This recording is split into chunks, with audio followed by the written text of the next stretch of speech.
हे बघा 14 जुलै 2014ला जे राष्ट्रवादी काँग्रेस आणि काँग्रेस सरकार असताना जे त्यांनी एक ऑर्डिनन्स पास केलं होतं की मुस्लिम समाजाला 5% आरक्षण हे ना कोणत्या धर्माच्या आधारावर दिलं होतं ना एक आरक्षण मर्यादा पाळून त्यांनी जे जी आर काढला होता तो असा होता की मुस्लिम समाजातील जे मागास जाती आहेत, जे 30-35 उपजाती होत्या, त्यात शेख, कुरेशी, फकीर अशा बऱ्याचशा काही जाती होत्या.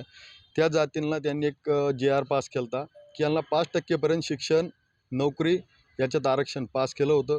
त्याच्यानंतर ते आरक्षण कोर्टात गेलं, सरकार बदललं.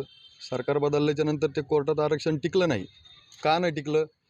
कोर्टाने पण त्याच्यावर काही विशेष टिप्पण्या केल्यात की ते आरक्षण शिक्षणात लागू राहील आणि नोकरीमध्ये ते आरक्षण टिकणार नाही, हे कोर्टाने असं सांगितलं. त्याच्यानंतर राज्य सरकारने विधान भवनात कोणताही ऑर्डिनन्स पास न केल्यामुळं ते आरक्षण ॲटोमॅटिकली 4-6 महिन्यात लॅप्स होत असतं. परंतु आज 17 फेब्रुवारी 2026 रोजीपर्यंत राज्य सरकारला का सुचलं नाही की ते इथून मागच ते जे आर रद्द करावा. अचानक त्यांना काल जाग आली.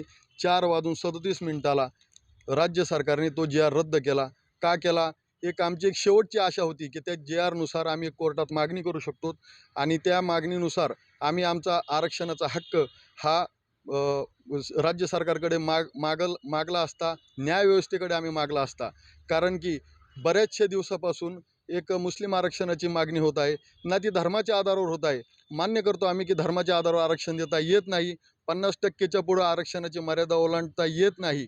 परंतु OBCमध्ये सुद्धा काही मुस्लिम समाजाचे जाती आहेत. परंतु जे बाकीचे उर्वरित जाती आहेत, जो सच्चर कमिशन काय बोलते, सच्चर कमिटीचा रिपोर्ट काय बोलतो, महमूदुर रहमान कमिटीचा रिपोर्ट काय बोलतो, त्या आधारावर तुम्ही आरक्षण लागू करा ना. कारण की SC ST सुद्धा बेकार परिस्थिती सध्या महाराष्ट्रामध्ये मुस्लिम समाजात झालेली आहे. शिक्षणात मागासलेपणा आहे, नोकरीत नाही. आर्थिक परिस्थिती मुसलमानाची डबघाईला आलेली आहे. याचं कारण काय? यामागचं कारण राज्य शासनाने शोधलं पाहिजे. आणि आम्हाला यामागे तुम्हाला असं वाटतं की कोणाचं षडयंत्र आहे? हो, 100%. अचानक तुम्हाला 12 वर्षानंतर जाग आली आणि तुम्ही एक जे आर पास झाला होता 2014ला, तो जे आर तुम्ही 2026ला रद्द करताय. हे कशामुळं? हे षडयंत्र नाही तर दबावतंत्र आहे.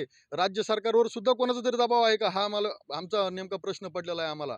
आणि गेले काही दिवस तुम्ही एक घडामोडीत ठेवलं होतं मुस्लिम समाजाला आणि अनेक आंदोलनं झाले, सगळ्या गोष्टी झाल्या.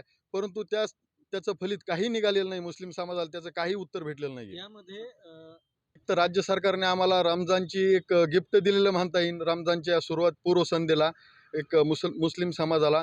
आणि याच्यानंतरची आमची सुरुवात अशी राहील, आम्ही येणाऱ्या काळात 1-2 दिवसात आमची मीटिंग लावून प्रतिष्ठानमार्फत आम्ही एक मोठं आंदोलन उभं करण्याचं काम या ठिकाणी आम्ही करणार आहोत.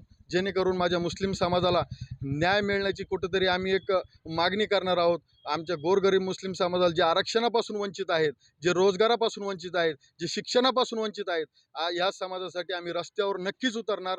आणि रमजानच्या काळात आम्ही काही एक 2-3 दिवसात एक जिल्हाधिकारी कार्यालयासमोर आम्ही एक आंदोलन उभं करणार आहोत. नक्कीच यापुढची अपडेट तुम्हालाही दिली जाईल. नाव सांगा.